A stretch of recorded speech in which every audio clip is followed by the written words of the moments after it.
तो आज मुझे पायल घोष और उनके एडवोकेट साकुदी जी मुझे मिलने के लिए आए थे और उनका कहना ये है कि जो अनुराग कश्यप के खिलाफ पायल घोष ने जो वर्सोवा पुलिस स्टेशन में कंप्लेंट की है तो पुलिस की कार्रवाई चल रही है। पुलिस ने अनुराग कश्यप को बुलाकर कम से कम 7 घंटा तक उनके साथ चर्चा भी की है, लेकिन उसके बावजूद भी अभी तक उनको अरेस्ट नहीं हो रही है। तो पायल ने मुझे बताया है कि भाई आप इसमें कोशिश करिए, मेरे ऊपर अन्याय हुआ है। और ये फिल्म इंडस्ट्री में जिस तरह ड्रग का मामला है उसी तरह फिल्म इंडस्ट्री में इसी तरह के शोषण का भी बहुत बड़ा मामला फिल्म इंडस्ट्री में है। तो नई नई तो लड़कियाँ जो फिल्म इंडस्ट्री में आती है अपना जो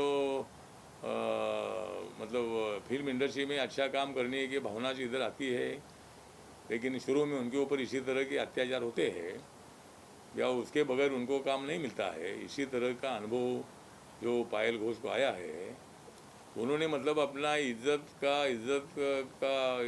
को अपने दाव पे लगाकर उन्होंने फिल्म इंडस्ट्री में ऐसा नहीं होना चाहिए, इसीलिए उन्होंने अनुराग कश्यप के खिलाफ कंप्लेंट की है। तो जल्दी जल्दी उनको अरेस्ट करने के लिए रिपब्लिकन पार्टी ऑफ इंडिया की ओर से 20 तारीख को वहाँ 11:30 बजे जो वर्सोवा पुलिस स्टेशन है वहाँ मतलब धरना प्रदर्शन का प्रोग्राम वहाँ रखा है और जल्दी जल्दी अनुराग कश्यप को अरेस्ट होना ही चाहिए। इसी तरह की हमारी पार्टी की तरफ से मांग है और मैं लगातार इस केस में लगा हूँ। अभी मैं अनिल देशमुख जी के पीए से भी मैंने बात की है और अनिल देशमुख जी शायद 20 तारीख के बाद पायल घोष को मिलने वाले हैं और पायल घोष की जो मांग है कि भाई वो अनुराग कश्यप को अरेस्ट करो और मुझे संरक्षण मिलना चाहिए, इसी तरह की 2 मांगे उनकी है। तो उसके लिए मैं भी एक बार अनिल देशमुख जी से मैंने वार्तालाप किया है, मैंने उनकी भेंट भी की है मंत्रालय में, लेकिन अभी 20 तारीख के बाद इनको टाइम मिलने वाला है और अनिल देशमुख जी को पायल घोष जी वहाँ मिलने वाली है। तो मुझे लगता है कि आज हमारी बात इतनी हुई है तो अनुराग कश्यप को जल्दी जल्दी अरेस्ट करना ही चाहिए। इसी तरह की रिपब्लिकन पार्टी ऑफ इंडिया की ओर से मेरी मांग है और अभी पायल घोष अपने विचार के लिए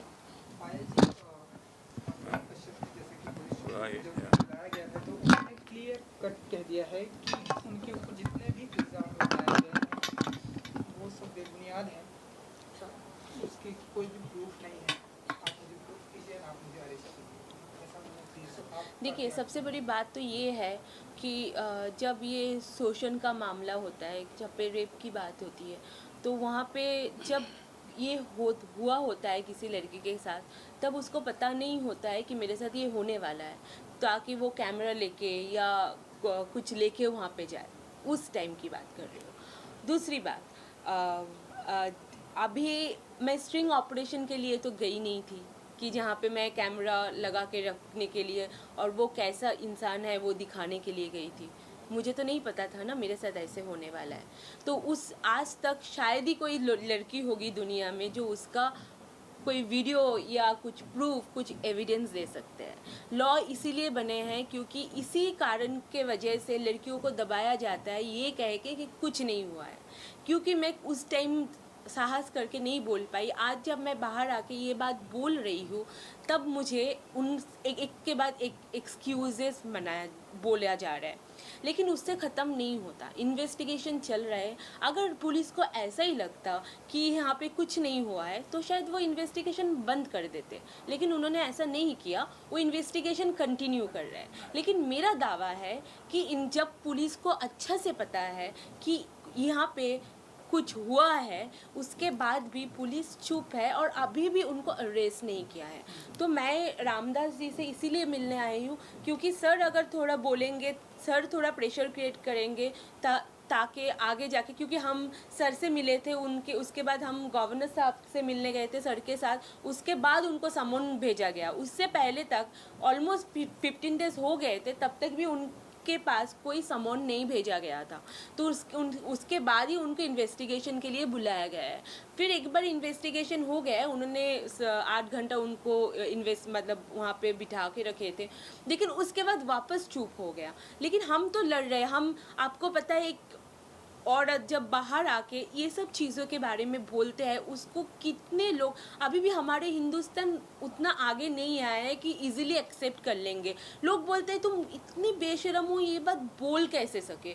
मतलब ये नहीं सोचते कि उस लड़की के अंदर क्या हो रहा था, क्या चल रहा था, जिसके वजह से उसको और रुक नहीं पाई, उसको बोलना पड़ा। और मैं तो बोलती हूँ हर औरत को, मैंने जो किया वो मैं गलत किया कि मैं इतने दिन बाद आके बोली हूँ, लेकिन हर औरत को उसी टाइम बोलना चाहिए और उसको उसी टाइम जस्टिस के लिए मांग करनी चाहिए। और हम सब जो भी हम अपने अपने पोजीशन में जैसे है, हम एक औरत होने के खातिर एक दूसरे के साथ खड़े होना चाहिए और उसको सपोर्ट करना चाहिए। बिल्कुल पायल, अब तक की कार्रवाई और आगे की कार्रवाई, चूंकि मामला गंभीर धाराओं में दर्ज हुआ है, तो आपको क्या लगता है जो डिले हो रहा है, अब तक पूछताछ होने के घंटे पूछताछ में जो डिले हो रहा है, और उसके बावजूद इन द मीनवाइल आपने इस बात का जिक्र किया था कि आपको कुछ थ्रेटनिंग कॉल्स आ रहे हैं, चाहे वो अनुराग कश्यप हो, उनके करीबी हो, और एक संरक्षण का भी जिक्र किया था, इस पर आप क्या कहना चाहेंगे? क्या वो अब भी कायम है?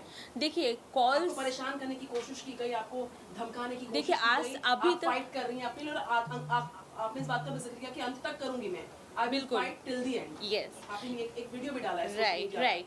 अभी यही बात है कि ऐसे कॉल्स मुझे नहीं आए हैं, लेकिन बाहर से एक कोशिश, एक एटमॉस्फेयर, एक एम्बियंस ऐसे क्रिएट किया जा रहा है। मैं घर से बाहर अकेली नहीं निकल पाती हूँ। घर मतलब गाड़ी के सामने अगर डोर ना हो तो मैं उतर नहीं पाती हूँ, ये सोच के अगर मैं रोड क्रॉस करके आऊँ मुझे कोई बीच में से किडनैप ना कर ले, ऐसे डर डर के जी रही हूँ मैं। और एवरीबडी, मतलब जो इंडस्ट्री के हैं, मेरे जो फ्रेंड्स हैं, वो लोग भी बोल रहे हैं ये लोग बहुत खतरनाक है, तुम एक इनोसेंट लड़की हो, तुम इनके साथ लड़ना बहुत मुश्किल है, ये लोग लड़ने के लिए किसी भी हद तक गिर सकते हैं, तुम्हें कितना भी छोटा दिखा सकते हैं, कुछ भी कर सकते हैं, इनके साथ लड़ना इतना आसान नहीं है। लेकिन मैं मेरे लिए सिर्फ नहीं लड़ रही हूँ, मैं हर वो औरत के लिए लड़ रही हूँ जिनके लिए सेफ्टी ज़रूरी है और जिन औरतों को जस्टिस चाहिए। ऐसे बहुत केसेस है जिनको जस्टिस नहीं मिलते हैं, ऐसे रोती रहती है, फिर ख़त्म हो जाते हैं। अभी नितिन जी के एक केस है जहाँ पे एक पुलिस कांस्टेबल, लेडी कांस्टेबल, उनको एक अनदर कांस्टेबल ने उनके साथ रेप किया और फिर उनके जो हस्बैंड है वो भी कांस्टेबल है, उनको छोड़ के चले गए। अगर पुलिस स्टेशन के अंदर ऐसे काम हो गए तो where is the safety of women? Tell me, where is the safety of women? मतलब जो रक्षक वही भक्षक, कैसे चलेगा? तो हम लोग सब मिलके अगर इसके अगेंस्ट खड़े होते हैं और अगर आज मुझे जस्टिस मिलते हैं तो वही जस्टिस एक स्टेटमेंट बन के रहेगा और other girls will also have the will have the power and will have the like they will feel strong enough to come out and talk about it, because they will know that if I talk about it and I talk about it, come out and talk about it, then I'll get justice like the way Payal has got. और अगर आज मुझे justice नहीं मिलता है तो ऐसे मुझे दबाने के लिए ऐसे करोड़ों लड़कियों को तुम और दबा रहे हो, और वो और दब जाएंगे और डर जाएंगे और बाहर आके कोई कुछ नहीं बोलेंगे। एनसीडब्ल्यू में भी आप गए थे, क्या आश्वासन मिला एनसीडब्ल्यू? एनसीडब्ल्यू ने बोला कि हम लोग जो भी इस यहाँ से जो भी कर सकते हैं वो करेंगे, और हम लोग पूरा जो मतलब केस जो चल रहा है और जो हो रहा है उसका पूरा खबर हम ले रहे हैं, वहाँ पे अगर मॉनिटर कर रहे हैं, अगर कुछ भी अगर हमें मतलब लगे कि कुछ सही नहीं हो रहा है उस टाइम हम लोग विल टेक दैट एक्शन। या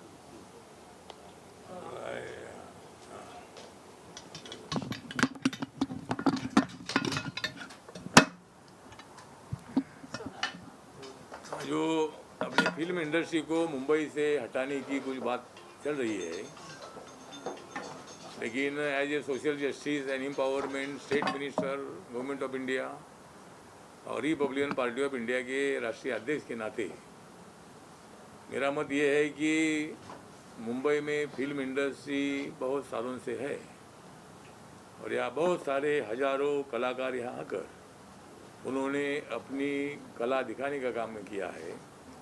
बहुत सारी हिंदी फिल्में हो या बाकी की मराठी फिल्में हो, मुंबई में बहुत सारी फिल्में बनती रही है। साउथ इंडिया में हैदराबाद है, चेन्नई है, या कई जगह पर साउथ इंडिया की फिल्म भी मतलब वहाँ मतलब रिलीज होती है या शूटिंग होता है। लेकिन मुंबई में मतलब मुंबई में फिल्म इंडस्ट्री रहनी चाहिए और अगर यहाँ से हटाने की कोशिश अगर कोई करते हैं तो रिपब्लिकन पार्टी उसका कड़ा विरोध करेगी। ये बात सही है कि ड्रग के कारण फिल्म इंडस्ट्री बदनाम हो चुकी है, लेकिन अभी ड्रग फिल्म इंडस्ट्री में नहीं रहेगा। इसके लिए मतलब कोई ना कोई तो प्लान बनाने की आवश्यकता है।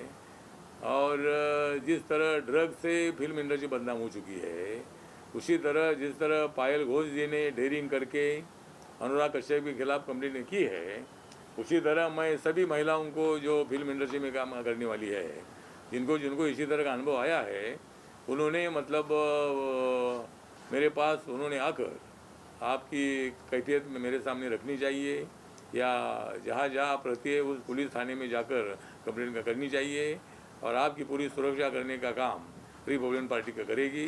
तो ये मामले से भी फिल्म इंडस्ट्री पूरी बदनाम हो चुकी है। लेकिन ठीक बात है, मतलब जिस तरह जो अनुभव आया है, तो इसीलिए मतलब फिल्म इंडस्ट्री मुंबई में रहनी चाहिए। और फिल्म इंडस्ट्री का चेहरा जो है ये थोड़ा कुछ बदनाम हो चुका है, लेकिन फिल्म इंडस्ट्री मुंबई में रहनी चाहिए, ऐसा मेरा मानना है।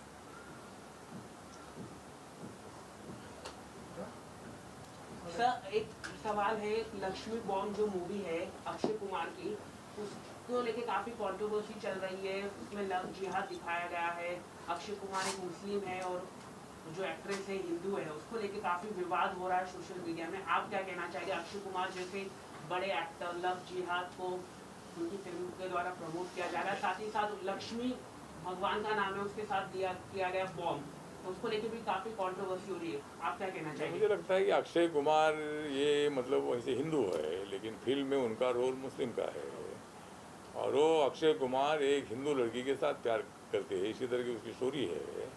तो मुझे लगता है कि जब नौजवान लोग लड़के लड़कियाँ एक साथ आते, एक साथ पढ़ते हैं, एक साथ नौकरी करते हैं, एक साथ रहते हैं, वह उनकी पहचान होती है।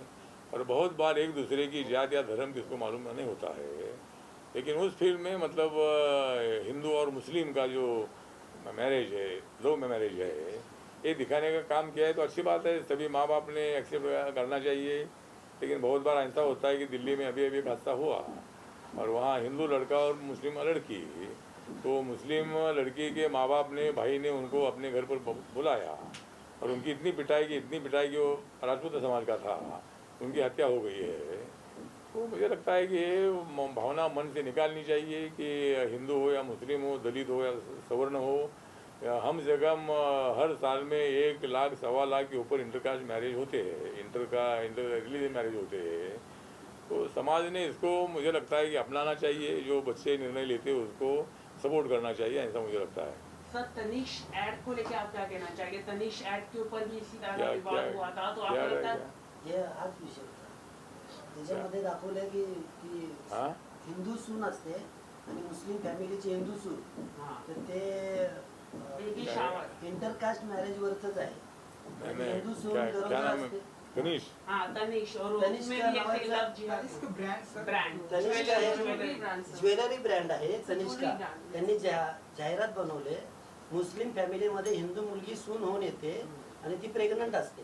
नाही हिंदू हिंदू आणि मुस्लिम असं लग्न होतं. कोण मुस्लिम कोण असते? मुस्लिम फॅमिली असते आणि तिथं मुलगी हिंदू मुलगी सून होती तिथे. और तनिष मुस्लिम मुलगा हिंदू मुलगी आणि मुस्लिम मुलगा, हा, मग ती गरोदर असते आणि तिला ते हिंदू फॅमिली तिला ते त्या डोहाळे जेवण आणतात असं काहीतरी आहे. तर तेव्हा ते बोलतात की हिंदू मुलगी मुस्लिमाच्या पण घरी चांगली राहू शकते, तिचा लाड आम्ही पण करू शकतो. जसं तुम्ही तुमच्या मुलीचा लाड करू शकता तसं आम्ही या मुलीचा पण लाड करू शकतो.